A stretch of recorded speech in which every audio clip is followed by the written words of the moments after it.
This is Good Morning Indiana, working for you.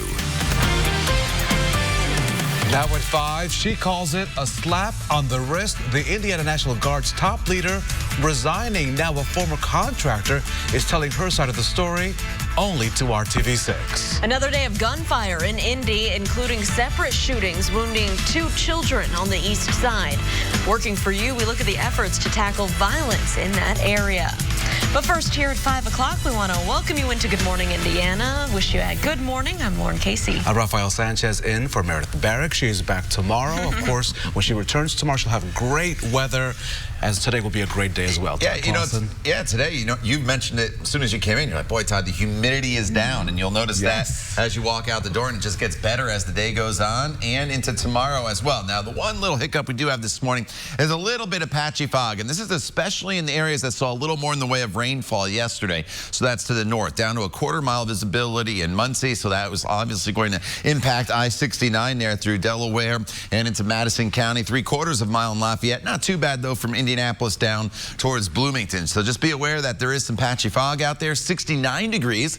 That's the current temperature officially here in Indianapolis at this 5 o'clock hour. It's 68 in Greencastle, 70 in Muncie. So everybody's within just a couple degrees of each other with a mainly clear sky. Again, just a little bit of patchy fog at the ground level. So throughout the day today, we start off mostly sunny, turn it partly cloudy as we go into the afternoon hours. The humidity slowly continues to fall. We get up to 85 degrees for your high temperature. Just be on the lookout maybe this afternoon for a quick passing stray shower. Nothing to cancel plans over. All in all, it's a pretty nice Wednesday for us here across the area. Lauren? All right, Todd, thank you so much. Here's a live look at our Traffic Now map. You see the red there on the screen. That's that closure of I-465 on the southeast side. Hopefully you're getting a little bit used to that right now. That'll remain closed through August 24th. We do have this ramp work, though, right now up in Fishers, blocking the exit from northbound I-69 to 116th Street. Hamilton County drivers, just be aware of this. It'll last until about 6 o'clock this morning, so we'll keep an eye on it. Let's take a live look in that area. The good news, interstate traffic in I-69 in both directions here in Fishers is moving along just fine.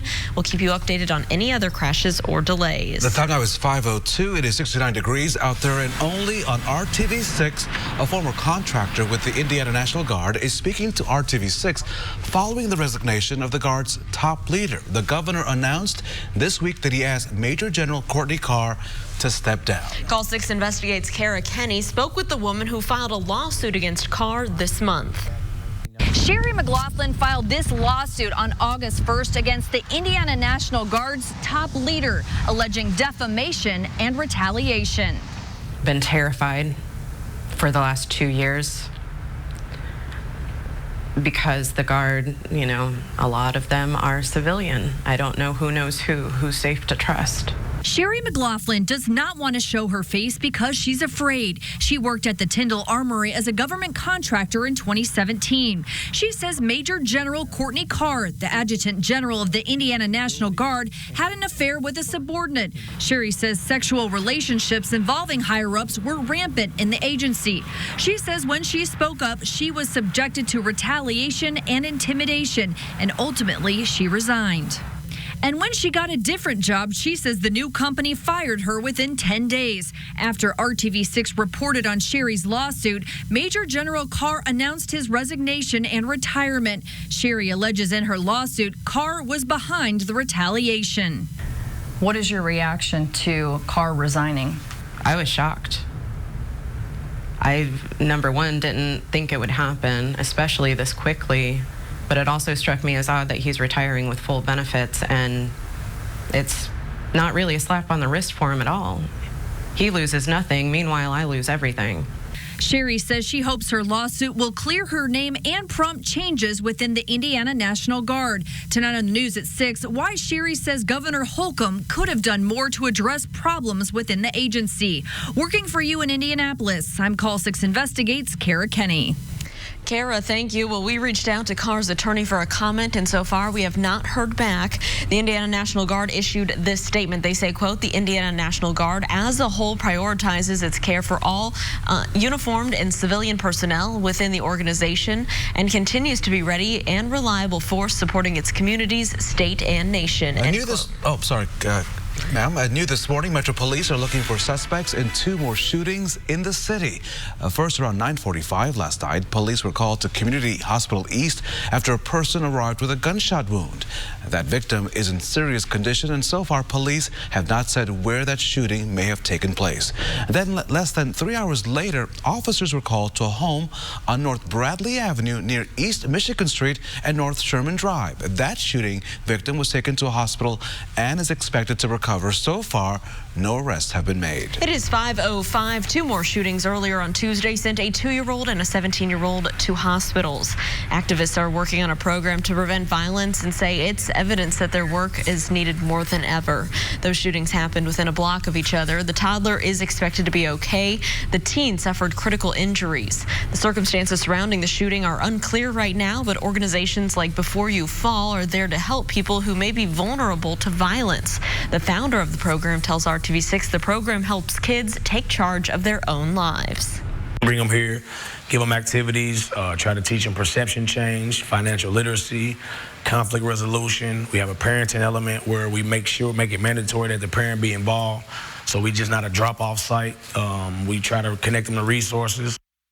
Well, you can find out more information about Before You Fall by going to the RTV6 app and just clicking on that story. The time now is 5:06, and Call 6 Investigates has learned that a law firm will investigate claims that someone used a homophobic slur against the executive director of the Indianapolis Housing Agency. The IHA board voted to launch an independent investigation of that incident under the direction of Mayor Joe Hogsett. Rod Morgan is accused of using the derogatory slur against John Hall at the end of a meeting last month. Morgan chairs the Inside Board, which is the not-for-profit arm of the Indianapolis Housing Agency. The Bloomington Community Farmers Market is set to open back up this Saturday after a 2-week suspension. That suspension came due to public safety concerns after a vendor at the market was outed as a member of a white supremacist group. The owners of Schooner Creek Farms were revealed as members of the group Identity Europa in leaked chat logs from a white nationalist online forum. They were also named by the suspect who vandalized a mosque in Carmel, according to transcripts of FBI interviews with the suspect.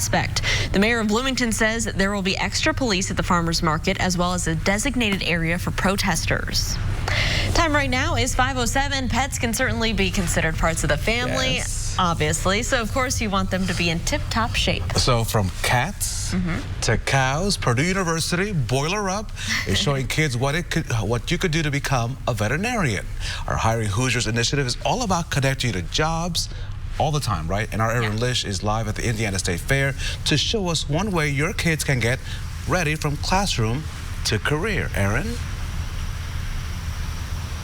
Good morning. So, of course, we have all these different animals at the fair. We have the pigs, we have the cows, we have the llamas, and all of those are taken care of by those Purdue University veterinarian students. They're checking in on their health, and your kids, they can get in on the action through vet camp. So the people that you're seeing in the video are going to be the professors and the students, and they help run this entire operation. So you have the middle schoolers and high schoolers. They have 2 different types of camps. They have the junior vet camp for those younger kids, and then senior vet camp for those high school students, and they get to experience what a vet would be like. So they get to practice surgery skills by suturing up simulated incisions, also looking at x-rays to learn what's inside of all of our furry patients. And for the senior camp, they get to see a live spay or neuter on a dog, and all of those dogs are actually from the animal shelter, which they need to be done so they can actually find a forever home. And students from the College of Veterinary Medicine say this is a pathway to vet school and a career option for the future. It can go as far as birds and fish, and people don't realize that, from cattle, fish, to pigs, to cats and dogs. So it's a very encompassing career that it can fit a lot of different people and a lot of different interests. So time at vet camp here at the fair is actually running out. Kids in middle school have tomorrow and Saturday. High school still have 1 day left on Saturday to do vet camp. You will need to register. It's a 2-hour vet camp, and it's such a fun event according to all of those that run it. The student that you saw there, he's actually been a part of this camp for a very long time. And if your students can't make it to the fair vet camp, they actually have a full week full of vet camp for both those middle school and high school students, and that that is another exciting opportunity for those kids who just love to be around animals and trying to help them. We're going to have a little bit more from those students in the next half hour. Back to you in the studio. All right, Erin, thank you so much. And we do have a reminder for you. If you're looking for some part-time work in an entertaining atmosphere, you can head on out to Bankers Life Fieldhouse later today. Pacers Sports and Entertainment will host a job fair from 4 until 7 Wednesday evening. You can apply and meet with supervisors on site. Positions are available in the box office, team store, production crew, public safety department, and much more. It is 5:10 though on your Wednesday, and let's check in with Todd in today's forecast. Yeah, Lauren, it's another good forecast for us here throughout the day today. A little bit of patchy fog this morning that we're starting off with, especially on the eastern side of the state. From Muncie over towards the Winchester area down towards Richmond, visibilities are reduced. And then as we travel westward towards Lafayette, you notice you're down under 1 mile, but from Indianapolis southward, not much of an issue for us. So as you make your way out the door, especially in these northern locations, just give yourself a little bit of extra time. But otherwise, skies are mainly clear. I could see the almost full moon on my drive in, nice and bright in the sky there as I was driving into downtown and off to the west. There's really not a whole lot going on. Just a very small chance later on this afternoon of a quick passing shower. So as you grab that cup of coffee and walk out the door, no real issues with the exception of that patchy fog with temperatures that are in the 60s. All right, Todd, thank you so much. The fallout from the suicide of a notorious child sex trafficking suspect continues. Up next, the latest allegations of what prison guards might have been doing before his death. And some stunning allegations this morning against one of the biggest stars in the history of opera. What's he accused of doing and how the music world is reacting this morning.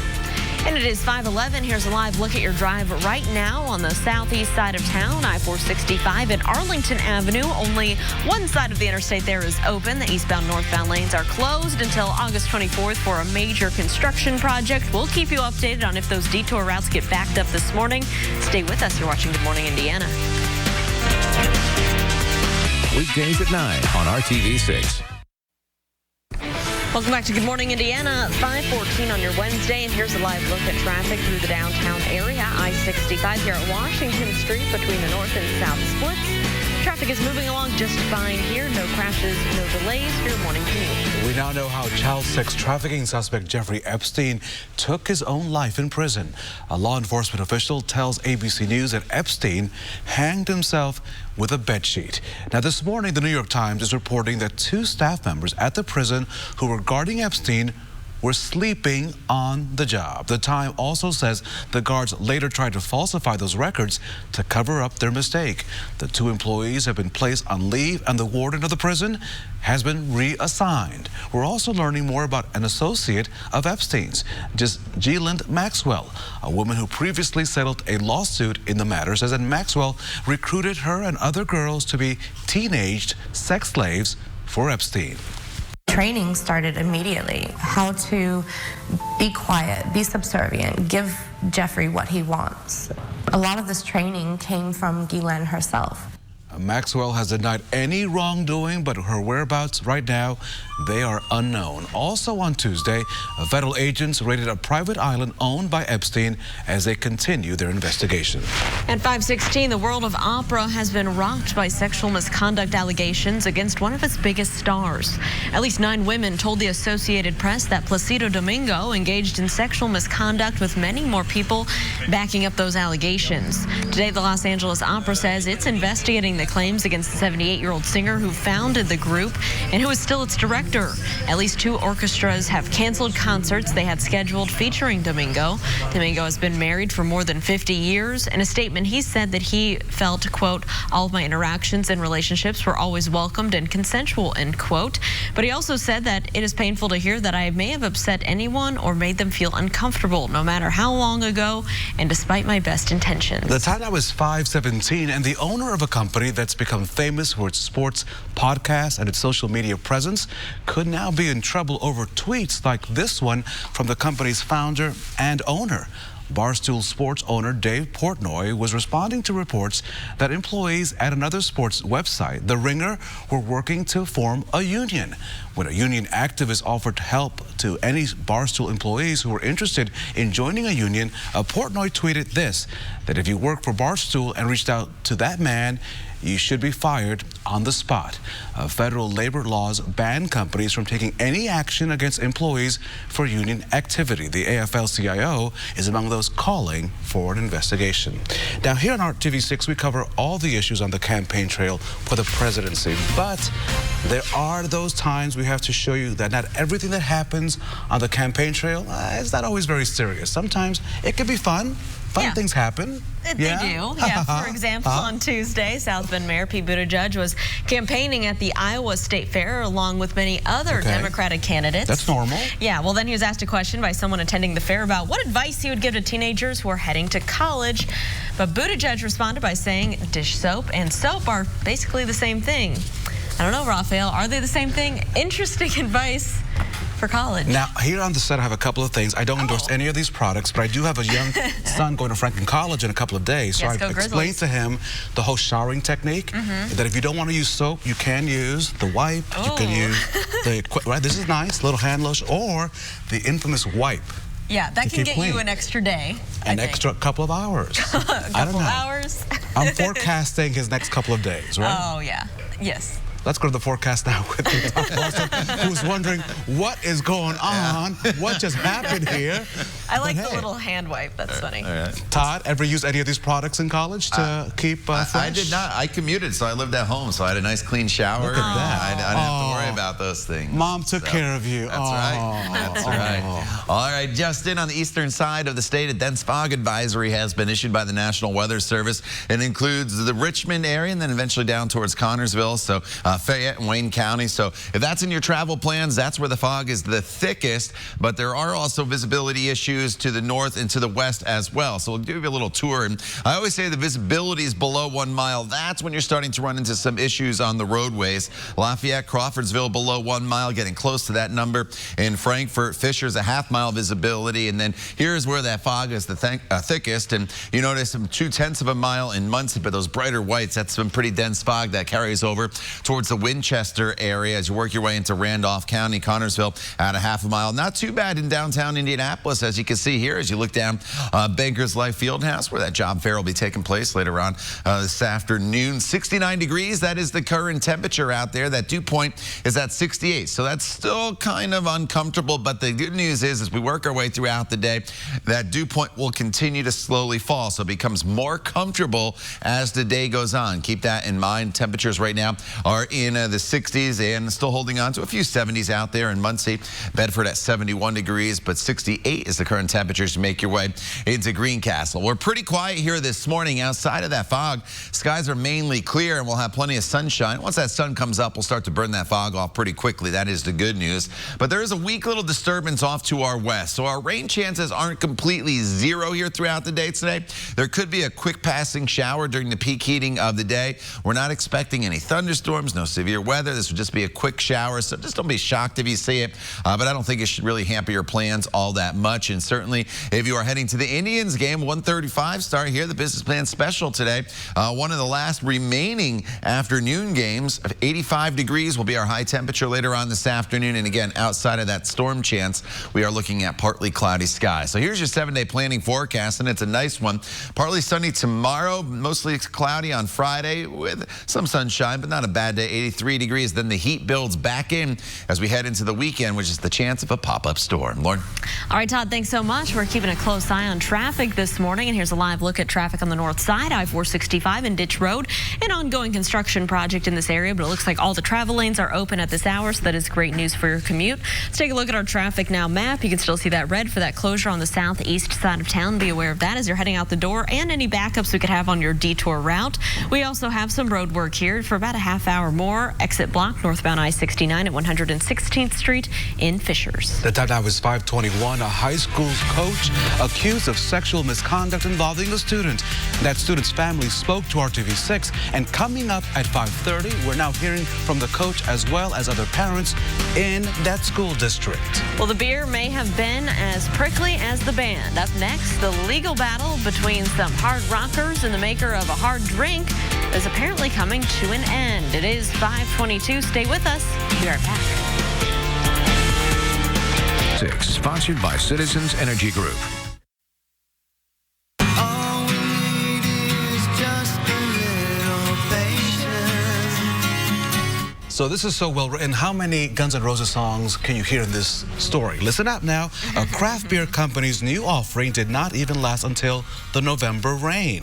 The lawyers for Guns N' Roses had enough patience, apparently, that they welcomed a craft beer company to the jungle of the legal world. Perhaps the Oscar Blues Brewery knew they only had a 1 in a million chance to get their new Guns N' Rosé beer past the legendary rock band. Now, there's a word that the beer company came back from Paradise City to the reality that they had to settle a trademark lawsuit filed by Guns N' Roses. Terms of the settlement have not been released, but it's a good bet that there will not be a follow-up beer called Sweet Child of Mine. Nope. They learned their lesson, hopefully. They learned their lesson. Good try. They tried. They tried. Very funny. I mean, it's a clever name. Clever, but it didn't work out. What's going to work out for you today, of course, is the weather forecast. Listen, pay raise day for Todd Clawson, because obviously... I can get behind that. You can get behind that? The petition? I can get behind that as well. Yeah, it's a decent day for us here. A little bit of an issue this morning with some patchy dense fog, but once the sun comes up, we'll burn a lot of this off. So the fog mainly is in northern locations right now, and it's probably the thickest as you work your way north and east of Indianapolis. So be aware of that. Otherwise, we'll look for highs today to climb back up into the mid-80s, partly cloudy skies, and just a small chance of just a quick passing shower here across parts of the area this afternoon. It would be very brief and also very light. That is the good news. 5:27, that is the time. You're watching Good Morning Indiana right here on RTV6. Stay with us. We'll be back in just a few minutes. Sponsored by Citizens Energy Group. This is Good Morning Indiana, working for you. I think it's disgusting. I think it's scary that, he's out in neighborhoods using a badge to impersonate someone that he's not. Now on Good Morning Indiana, a state lawmaker arrested for impersonating a public servant. Ahead this morning, we're breaking down the moments leading up to his arrest. Plus this. Our kids are more important than the school board, and when it comes to their safety, they better start paying attention. Parents sound off at a Hendricks County board meeting following a Call 6 investigation. The reason they say more needs to be done to protect their students. But first, here at 5:30, I want to thank you for starting your Wednesday with us here in Good Morning Indiana. I'm Lauren Casey. And I'm Rafael Sanchez in for Meredith Barrick. I love this view. Look at that. I love this view. Now, what you'll notice, full moon, little foggy, though. Can you see the picture? Usually it's very clear, looks like a postcard, but now... just a little fog out there this morning. It's a little fog this morning, so our Todd Clawson is standing by to give us the very latest on the forecast. Less muggy, but a little foggy. Is that right? And it depends where you are. I love that shot that you pointed out, Rafael, not only for the city skyline, but right around the moon, you can kind of see that haze, and that's the moisture that we have out there, and a little bit of patchy fog. Obviously not very thick in downtown, as you can see the skyline, but look at some of these numbers as you work your way to the north and to the east. A half-mile visibility right now in Lafayette, as well as Frankfort, half-mile in Fisher, so that impacts Interstate 65. And then as you work your way east of Indianapolis, once you get to Richmond, there is a dense fog advisory, and you notice Muncie as well, the visibility down to 0.2 of a mile. So there is some patchy fog out there. It's not too bad in the city, not too bad in Bloomington, but if you encounter it, just know those visibilities will fluctuate a little bit this morning as well. So just slow down, give yourself a little bit of extra time here this morning. 60s and 70s, skies are mainly clear. Once we burn that fog off, we start off with mostly sunny skies, but there is a weak little disturbance off to our west. It's not really a front, it's just a little upper level wave, a piece of energy that's going to slide through, and that could just squeeze out a quick passing shower this afternoon. Otherwise, look for partly cloudy skies and high temperatures that'll be topping off in the low to mid 80s. All right, Todd, thanks so much. Here's a live look at your drive in Carmel. Good morning to you. This is US 31, just a little south of 116th Street. Traffic is picking up just a little bit in that area this morning, especially heading southbound, but overall, everything is moving along up to speed. No complaints here for your morning drive. Let's take a look right now at our Traffic Now map. Still monitoring this exit ramp closure just for some construction in Fishers, northbound I-69 to 116th Street, set to wrap up around 6 a.m. Let's take a live look right now on the east side, I-70 and Post Road from our INDOT traffic camera. Traffic here is moving along up to speed. We'll continue to keep you updated. The time is 5:33, and parents are making their voices heard after a family speaks publicly to RTV6, accusing a Hendricks County football coach of sexual misconduct. Our kids are more important than the school board, and when it comes to their safety, they better start paying attention, because we got a lot of upset parents that will not stand for no action. At the Tri-West School Board meeting, parents, students, and other concerned members of the community, they asked about the status of Tyler Bruce. Call 6 investigates first reported last week that he is on paid leave pending the outcome of a criminal investigation regarding the allegations made by a 17-year-old student. Many people are questioning the way the district is handling the case. Unfortunately, our school system does not have the proper protocols that we need. There's also comments of this happens to every single school system. Well, let's be proactive and make sure it doesn't happen anymore in our school system. I just want them to investigate it more and, really get down to the dirt on it and just, get all the facts, all the evidence, and do the thing that's right. The family of the student who spoke to RTV6 is filing a tort claim against the school corporation, saying that Bruce intimidated and threatened the teen when she tried to end the alleged sexual activity. Bruce, he denies the accusations. At 5:34, we're learning more this morning about the arrest of a state representative, Dan Forrestal.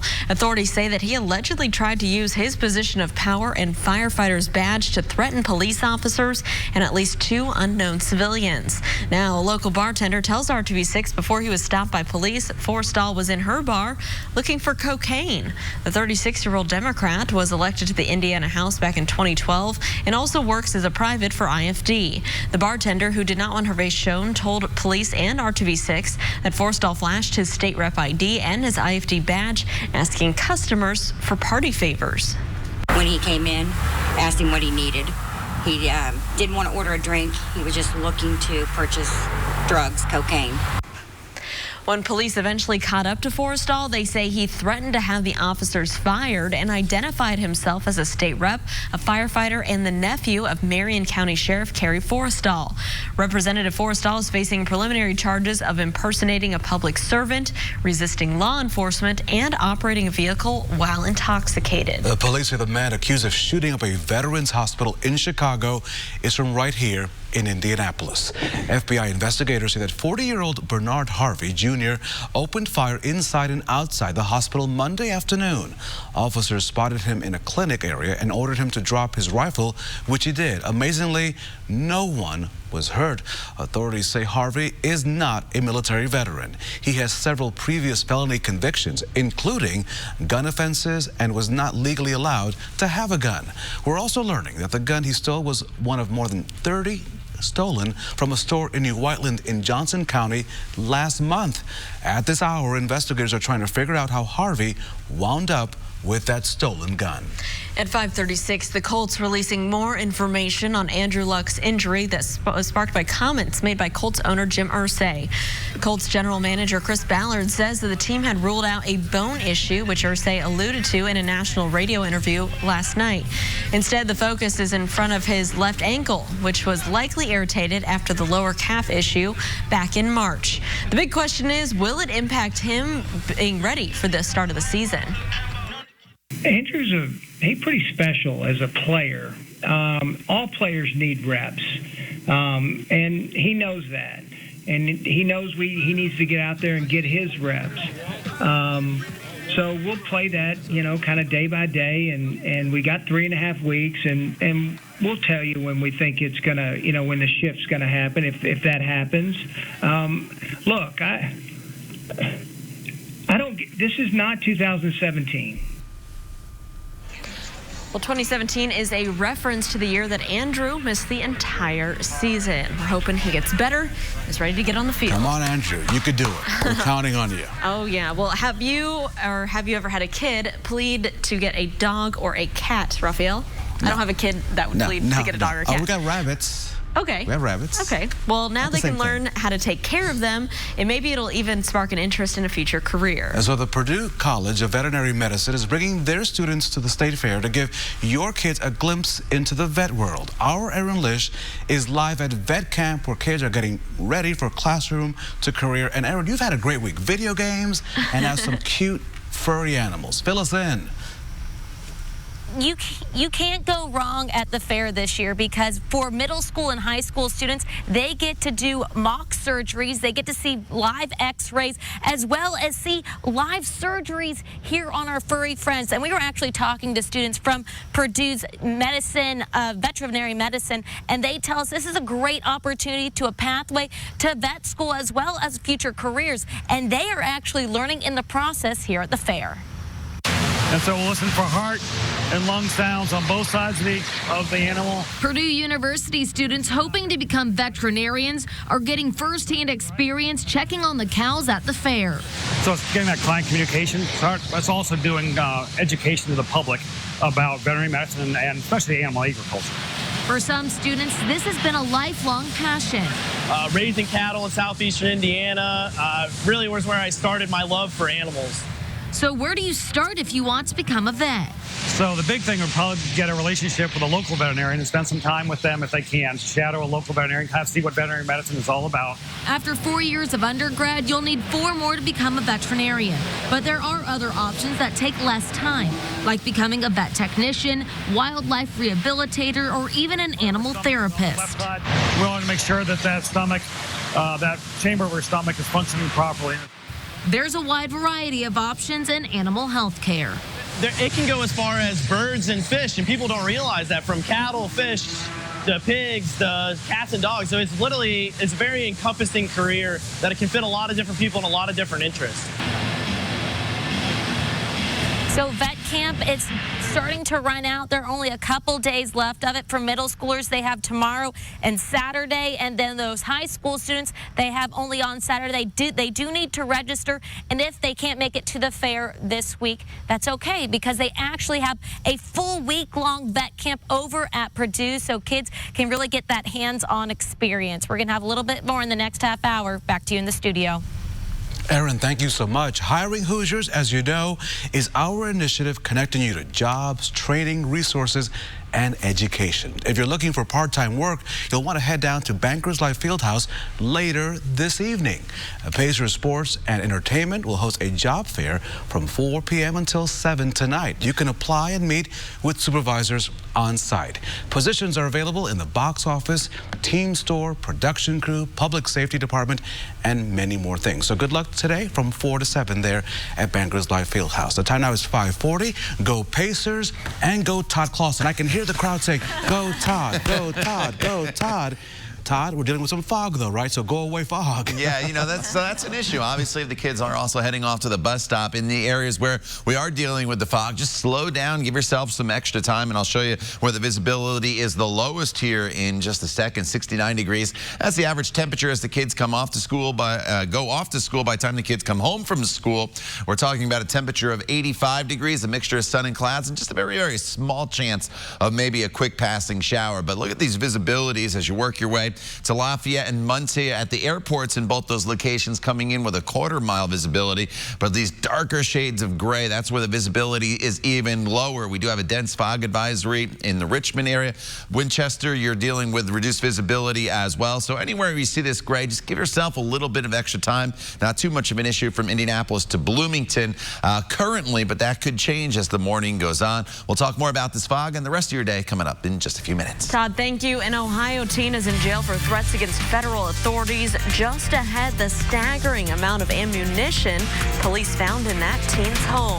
Plus, new tariffs on Chinese goods will not start in September as expected. After the break, when the tariffs will occur and the reason for the delay. But first, let's check the roads. Yeah, this is a live look at I-69 near State Road 13. You can see just a little bit of haze there from our camera, but traffic on I-69 this morning is moving along just fine, northbound and southbound here. We'll continue to keep a close eye out for any issues and keep you updated on the other side of the break. We'll see you there. Ask your doctor about Jardiance. Welcome back to Good Morning Indiana. The time now is 5:45. A friend of the Dayton mass shooter appears in court for the first time this afternoon to face charges of lying on federal firearm forms. Prosecutors say that 24-year-old Ethan Colley bought the body armor, 100-round magazine, and a gun accessory used to kill 9 people. They say there's no evidence that Colley knew what his friend was planning. And also today, a Stockholm court in Sweden is scheduled to hand down a verdict in the ASAP Rocky assault trial. The rapper and 2 other American suspects released from custody earlier this month following a 3-day trial for a June 30th fight. The prosecutor said he's seeking a 6-month sentence. Rocky maintains he acted in self-defense. It is 5:46. An Ohio teen charged with threats against federal authorities had more than 24 guns and 1,000 rounds of ammunition in his home. Federal authorities charged 18-year-old Justin Olson of Boardman, Ohio, with threatening to assault a federal law enforcement officer in an online post. When authorities served a search warrant on his home, they found more than 10,000 rounds of ammunition and 25 guns, including an AR-15. Olson remains in custody pending a detention hearing set for Friday. The trade war with China taking another turn as the U.S. says it will delay those tariffs on certain goods like cell phones and toys. The White House says that planned tariffs on $300 billion worth of Chinese consumer goods scheduled to start September the 1st will now likely begin December the 15th. Unlike last year's tariffs on mostly industrial materials, this round was supposed to target consumer products. Chinese officials say negotiations between the U.S. and China will start up again within 2 weeks. The time now is 5:47, and keeping with the trade theme, Todd, we are trading some muggy temperatures for cooler temperatures and a little bit of fog this morning. Yeah, so the humidity is in the process of dropping across the area, and you'll notice it'll continue to fall as the day goes on. So it's going to get more and more comfortable. The one issue we do have, though, is some patchy, dense fog across the area. And the National Weather Service out of the Cincinnati area, which controls the far eastern counties in Indiana, has issued a dense fog advisory. The Indianapolis office has not issued a fog advisory, but even if you're not in the technical advisory, visibilities are still reduced, especially there off towards the east and up to the north here. Lafayette, Frankfort, down to 0.3 of a mile. So I-65 going to be impacted as you work your way through portions of Clinton and also into Tippecanoe County. And then as we slide off towards the east, I-69 kind of right on the border of some patchy, dense fog, but it's a little thicker as you work your way from Muncie over towards Winchester and then down towards the Richmond area. Connorsville under the dense fog advisory as well at 0.6 of a mile. So you just got to give yourself some extra time. Visibility in Indianapolis not being impacted right now. You notice just a little bit of haze as you look off, but take a look at that as you look off towards the far east. It's probably the setting moon there across parts of the area. So it's a beautiful morning here in the metro area. So you just got to give yourself just a little bit of extra time though in those northern and eastern communities where we're dealing with some of that patchy fog. 70 in Muncie, 69 in Indy, as well as Bloomington. Temperatures within a couple degrees of each other anywhere you go under mainly clear skies. So as soon as we burn the fog off, if you are seeing it, you're going to start the day off with mostly sunny skies. And then eventually we'll go partly cloudy this afternoon. And you notice a few showers in Wisconsin. That's part of a weak little system that will pass through. So our rain chances are not completely zero for the day today, but they're not all that great. It's probably only about a 10 to maybe 20% chance that you see a quick passing shower across the area. And that is just about it throughout the course of the day, with temperatures that'll eventually climb up to about 84, 85 degrees. So very, very seasonable temperature-wise for the day today. Do not let that rain chance that I mentioned deter you from doing anything outdoors this evening.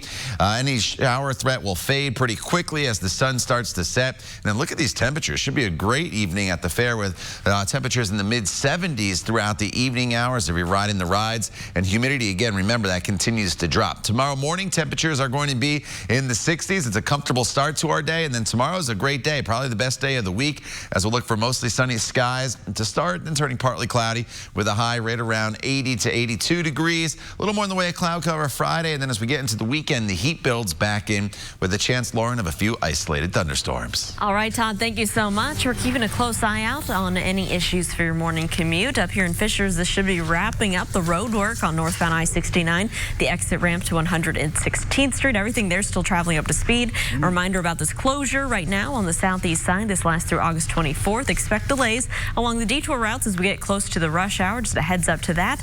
Let's take a look right now at some slowdowns we have along the detour route. This is on I-70. The detour route is in the opposite direction, moving along up to speed, but westbound lanes heading into downtown, that is backed up due to some construction blocking 2 lanes here at Emerson Avenue. Give yourself extra time if you're heading into town from the east side. Lauren, thank you so much. So do you prefer pumpkin or cinnamon? I like chocolate. So, but Same, okay. yeah. Pumpkin or cinnamon are your choices this morning. After the break, well, you'll soon be able to get either in drinks coming soon. We'll see in what. It's coming up. And are you dreaming of the beach this morning? Yes. Yeah. Download the RTV6 app right now, and you can read more about new nonstop flights being offered from Indianapolis to 2 new locations. Are you paying? No, we're not going. We're staying here. We're working, Raphael. All right, it's 5:51. Stay with us. We'll be back after the break. Let Wickerworks design the best backyard style for you.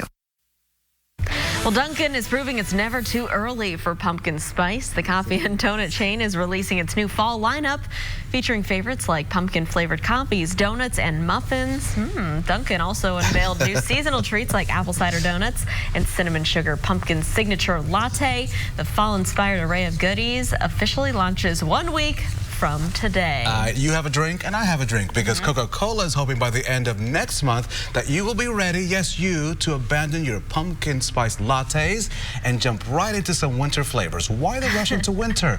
Can we just enjoy summer? Come on. Yeah. Let's just enjoy summer. The company is planning to launch a version of its iconic soda or pop, a flavor with cinnamon on September the 13th. Now, cinnamon should only be in teas, a beaver tail, or maybe an elephant ear. That's all I'm saying. Yeah. Of course, if you're wondering how it tastes, Coca-Cola aficionados in the UK have already given it the thumbs up. It'll be around only for a limited time. After that, it will either return in subsequent years or leave visitors at the World of Coca-Cola Museum asking why when they sample it at the end of the tour. I think I'm just going to stick to the regular Coke. I don't like regular Coke, but someone who does like pop soda, our own Todd Clausen. Well, since Todd and I share an East Coast connection, it's soda. Okay. Like I said, I say soft drinks. Of course you do. Yeah. But either way, Todd, are you ready for the winter flavors to come back? I'm not ready for anything called winter to be in my sentence. You know, I think the whole pumpkin, I like pumpkin spice lattes, but you gotta at least wait till mid-September. I'm like, oh my goodness, we're still in the middle of August here. Or mid-November for Thanksgiving. Well, right, for that kind of stuff. I'm just saying. You ask Lauren, she's already putting her Christmas stuff up by Halloween. I know, I'm kind of an early Christmas person. Everybody teach their own, right? Yeah, wave the white flag or the white paper. All right, outside right now, we are dealing with temperatures in the 60s and 70s. As you look in the center of your screen here, you notice the visibility is reduced just a little bit. It's not terrible in downtown Indianapolis, 5-mile visibility, but you do notice it's down to a 1/4 mile in Muncie. As you work your way into Wayne and Fayette County, we are dealing with a dense fog advisory that is in place. So all this fog will burn off fairly quickly once the sun gets higher above the horizon. And then we'll be left with mostly sunny skies here this morning. It's turning partly cloudy this afternoon with just a chance of a stray shower. Our high temperature today will top off right around 85 degrees. All right, Todd, thank you so much. The Bloomington Farmers Market will reopen following a 2-week hiatus. Coming up at 6 o'clock, the changes market goers can expect to see this weekend. And here's a live look across the Circle City as you start your Wednesday. What a glorious day. A little foggy out there in north of Indianapolis, so watch out for that, as Todd has mentioned. Plenty more news and weather and traffic straight ahead right here on Good Morning Indiana.